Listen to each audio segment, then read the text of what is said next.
There's a very specific kind of heartbreak that comes from wanting love so deeply, while at the same time slowly losing hope that it's ever gonna happen for you. This episode will help you understand the grief of losing hope in love, why it happens, and how to best deal with that emotional weight. If you're new here, my name's Laura Nagyel. I'm a dating and confidence coach for high achieving women and the author of the Dream Framework, the first and only dating coaching program with a 6-month results guarantee. I have helped over 100 women find the one within weeks and months, and I would love for your story to be next. Let's get into it. So let's start with what you're actually grieving when it comes to love. Because it's not like you're grieving the absence of love. You are most likely receiving love from your friends and from your family. And yes, of course, you want that romantic love to happen and you miss it, but it's not the only thing that you're grieving. You're also grieving who you became as you waited for that love to happen. You are grieving the enthusiasm lost with another failed first date, with another talking stage ended with you getting ghosted or the guy just breadcrumbing you into nothingness. And you are grieving that version of yourself that was hopeful, that was excited, that believed that love is truly possible.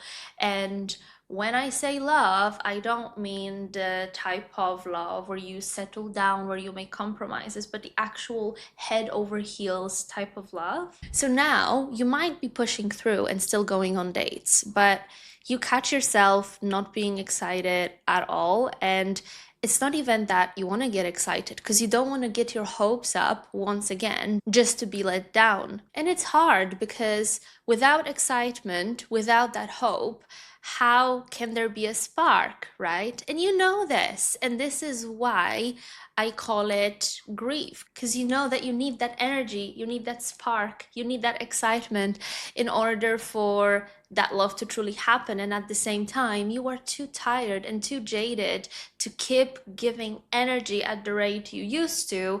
So it truly feels like a vicious cycle. You're not able to give anymore, but you know that without giving the energy and time and excitement in your headspace to dating, you cannot get better outcomes. And the descent from dating feeling hopeful and fun and light to feeling heavy and like a chore is gradual but noticeable. And I'm sure you know what I'm talking about, that when you are getting ready for another date, you're not even trying to put your best outfit together because you know that the chances of that date working out are slim anyway. So you might as well save your time and just go and see what happens without risking too much in terms of the investment of your time. I'm not even talking about hope, because the hope is not there anyway, but you want to save your time. You also know that by putting in more effort, you are setting these expectations, so you would rather avoid it. You might find yourself rolling your eyes at how are you doing? How's your week going? How come you live in London, or insert any other city you live in type of questions, which are natural questions to ask in initial conversations, either on a dating app or when you meet someone in real life. However, when that burnout is there, when that hope is lost, it's very difficult to engage in these conversations because you're like, well, yeah, it's like Groundhog Day. I am having the same conversation over and over again and getting the same result over and over again. So what is the point? And this is very often when we get cynical or when we get overreactive, meaning if somebody asks a question that we deem to be the wrong question or a typical question, we tend to overreact and ghost the conversation or unmatch that person. And of course, if you're not enjoying the conversation, what's the point of being in it? However, if this is just the beginning and you find yourself being tired of having to talk to someone already, this tells you you are burnt out and the fun and excitement of dating has been replaced by heaviness and sense of obligation rather than enjoyment. Another big sign that hope has left your body is when you keep scanning for signs that something's going to go wrong, even if it's going well. When you're bracing yourself for rejection, that could potentially happen because it's happened so many times before. You want to be prepared for when that happens, so it stings just a tiny bit less this time. Another sign, which no one talks about, that you're losing hope is when you don't want to tell people about the new person you're seeing because you're already assuming that it's going to go wrong. And it's almost like you don't want to jinx it, so you don't say it. And on some level, you might think it's innocent, that you are just protecting the energy of it. But let's be honest, this is you assuming that there is a failure coming up and that you can somehow jinx it.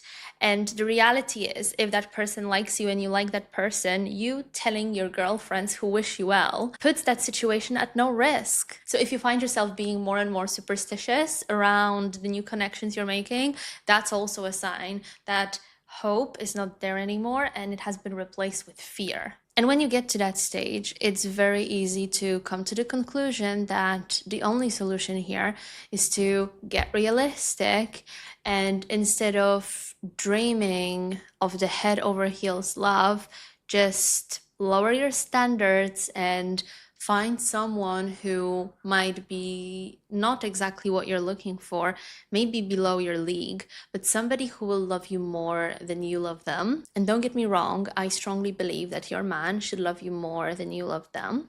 That just creates the healthiest dynamic, which is a material in itself for a whole separate episode. But this is not achieved through lowering your standards or making compromises. So if you are at this stage where you're thinking, I'm not even going to try and match with the guys who are good looking because I know where it goes. I'm not even going to try and match with a guy who has the lifestyle that I know is compatible with mine, that is aspirational and exactly aligned with the type of life that I want. I'm just gonna look for someone who is average but stable. This is one, how you know you're in trouble, and two, this is not how you build a happy and fulfilled relationship. Being realistic is a lie that society and your friends who settled want you to believe. And I'm not saying they have bad intentions, I'm simply saying that it's not true. And that's not the solution to your dating problems. Because even if you wanted to be with someone you're not really attracted to, somebody who you don't admire, don't fully respect, who doesn't inspire you, how do you imagine that connection lasting a lifetime? Because if you're not excited to be with them now, imagine how it will feel in 20 years after being with them day in, day out, and seeing how average they are every single day. So what you're doing is you're setting yourself up for failure. And when I talk about marriage, this is a very far-fetched scenario because in most of these cases, women who try to settle get themselves into relationships that fall apart after a few years max. Exactly for that reason. Ambitious women don't want to settle. So even if that fear of love not happening for them pushes them into the wrong relationship, very often they're not able to pull the trigger, and even if they do, they end up getting divorced. So lowering your standards is never the answer. And maybe this is what you've been telling yourself recently, that you just need to get more realistic and stop trying to chase the good-looking guys, the guys who have exactly what you want. This is your sign that you have become less available for hope, that you've become jaded, and this is your sign to work on that. Now, let's talk about how it happens. How does hope disappear? How does that belief that love is possible for you erode? Because that doesn't happen overnight. This is more of a death by a thousand cuts situation. And it starts with you getting on the dating apps, being excited, being confident that this time this is going to be different. Maybe you are freshly out of a relationship, so you're like, you know what? I know my worth. I know I can do better, so I'm gonna get on these apps. I'm gonna find myself an amazing new partner, somebody who is better aligned with me than whoever I was with before. So you do that, you set up your profile, you do the swiping, and this is when the first cut happens.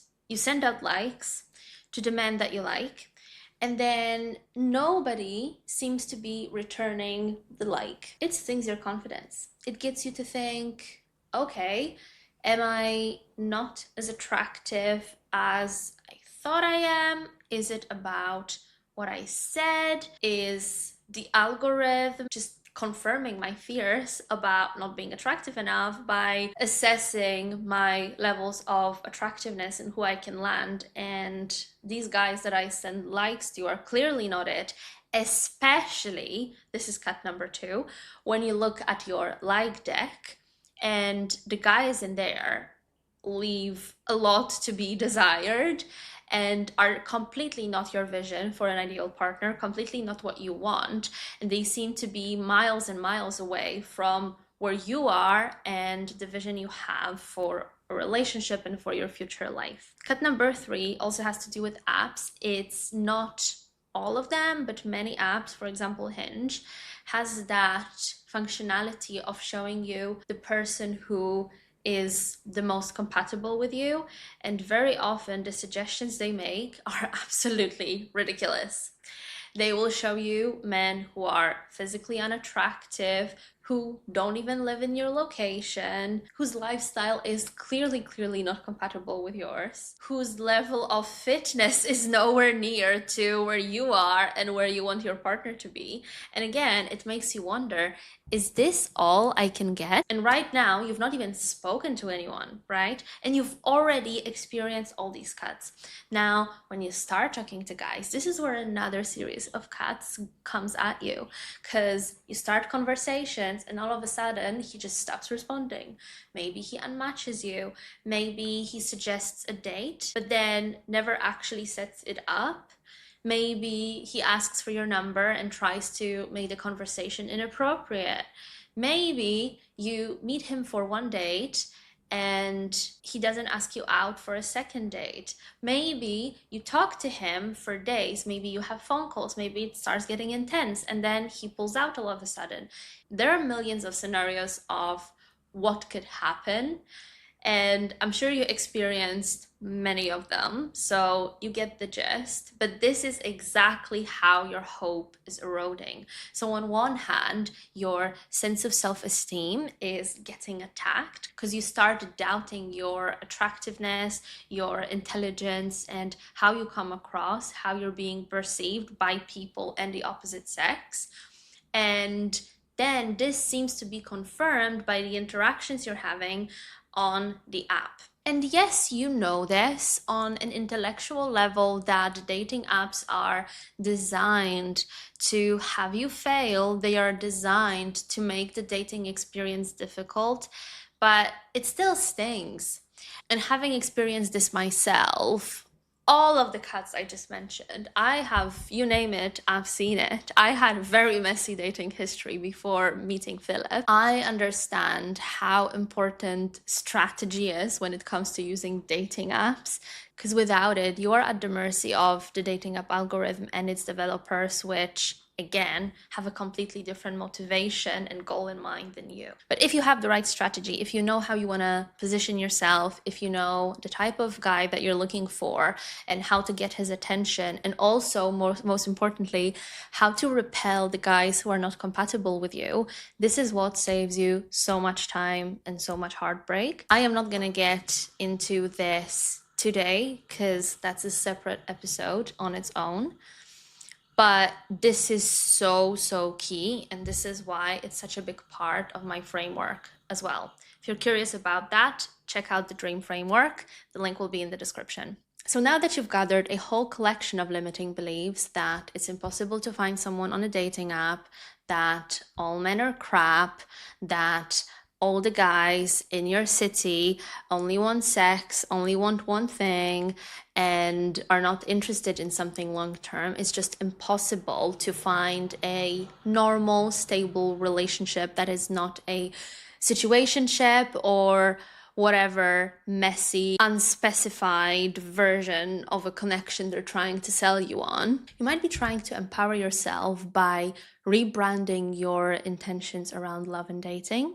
And this might show as you saying things like, I'm just focusing on myself right now, and that makes me the happiest. I am not chasing love anymore. If it happens, it happens.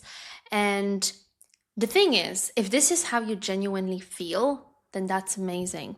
But more often than not, what I see in my clients is that they're saying it because they are trying to force themselves into letting go, into caring less, hoping that, you know, that saying, love finds you the moment you stop looking for it. It's a cliche, and I absolutely hate it because many cliches actually have a grain of truth in them. This one doesn't. It's not that love finds you when you stop looking for it. Love finds you when you're ready to receive it.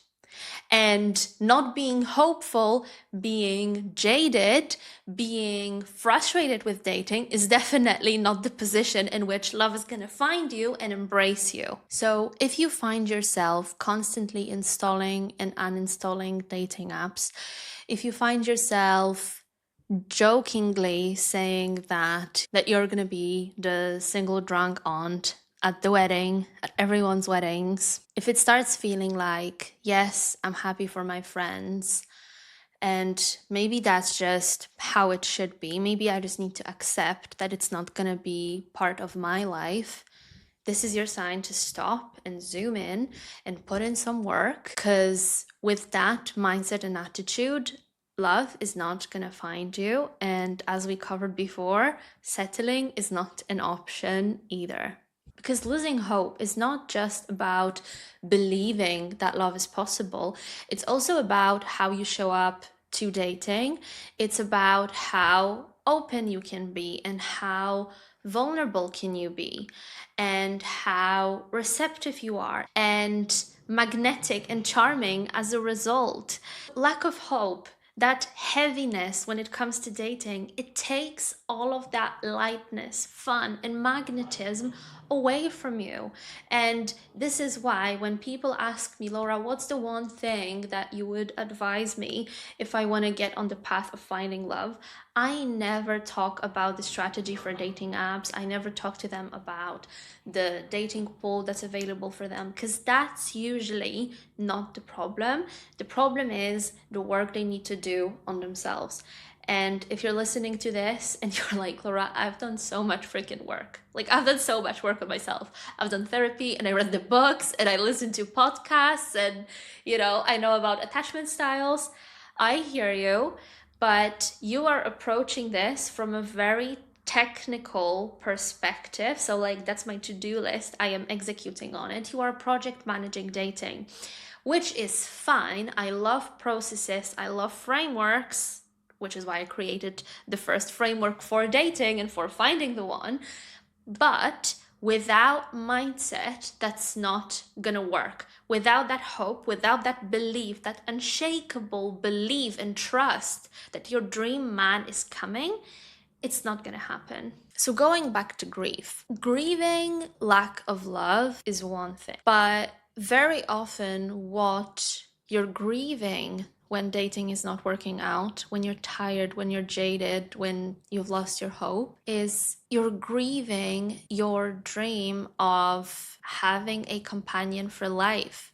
You're grieving your vision of having a family, having that house with dogs and kids running around, of your parents visiting and celebrating holidays together, of having play dates with your other friends who have kids as well, of having a beautiful wedding, of sharing the happy and beautiful moments, but also the sad and beautiful moments, of having someone to be with you through the ups and downs, but also being with you through the mundane of the everyday. Having someone who you're looking forward to going through life with. Having someone who makes you look forward to aging together. And the thing is, it's so important to acknowledge that grief and that hurt and to name it, not just to feel it, that's important too, but to name it, to name your fears, to name your difficulties, and then think of a plan of how you're going to work through them. Because if you just keep pushing it away, if you keep doing the same thing, you cannot expect different results, right? So part of doing the work is, yes, acknowledging what you struggle with. Yes, it's naming it. Yes, it's allowing yourself to feel it. And these 3 steps are so difficult in themselves. But another layer to it is understanding how you can move on from that, because staying there, as healing as it might be to acknowledge and to feel, it still has to lead to the next step where you're able to revive that hope and bring back the excitement. I've helped over 150 women find their dream man, and each and every one of them didn't do it by just pushing through and treating dating like a chore, something that they have to force themselves to do, like going to the gym. They did it by being strategic about it, both in how they do the actual dating, how they show up on the apps, how they communicate, how they do the dates, but also in how they think. So, having these resources, having that strategy, and everything meticulously planned out is the exact structure that helps you keep the hope up, that helps you keep dating light and fun. It's that structure that allows my clients to show up with high vibrations consistently, which is why they meet their dream men so fast, even though they struggled for years before. So, if you're curious about how I do that, if you're curious about what that could look like for you, read more about the Dream Framework. The link is in the description. If you found this episode helpful, make sure to subscribe because I post every week. Next week, we'll be talking about how to recognize if your picker for men is broken and the steps you need to take in order to fix it. See you then.